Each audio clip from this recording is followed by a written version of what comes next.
Tyson, I interviewed AJ about 3 or 4 weeks ago, and he had this to say about the fight.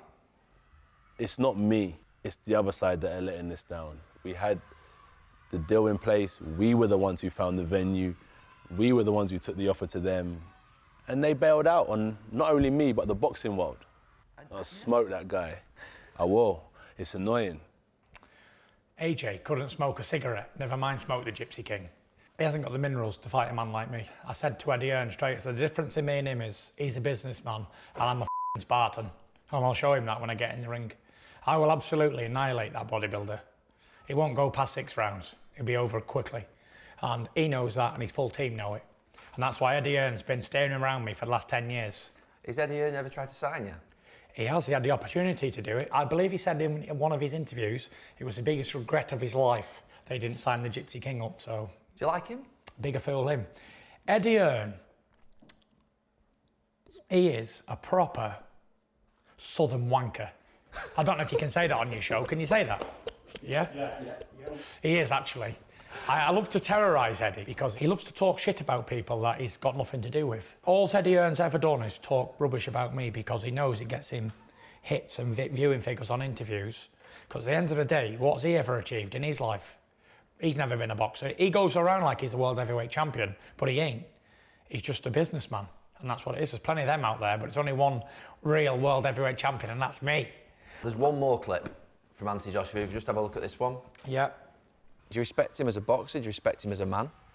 I don't know. You don't know if you respect him as a boxer or a man? I like Vladimir Klitschko, he's cool.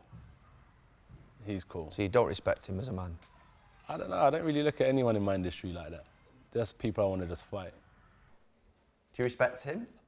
I respect any boxer that gets in the ring. And I respect him not only because of a boxing side of things, I respect him because he's come from like a very rough council estate. He was a drug dealer and all that sort of stuff in his early life, and he's changed it all around, changed his whole stars to become a champion, earn tons of money, become an ambassador for the game, changed his full family's life and the way that they were going to go. And he could have went down and probably in jail now or something.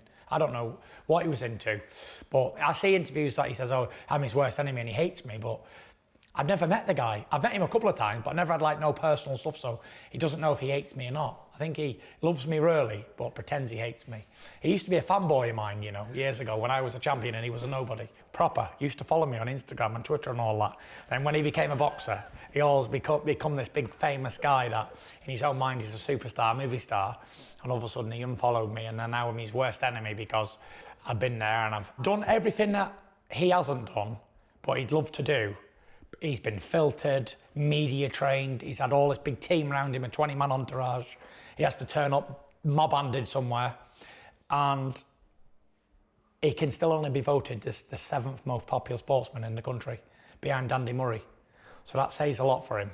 And it's like me, big old fat guy, bald, hairy, ugly, from Morecambe, gets all the love of the people, mobbed wherever I go. I come here on my own.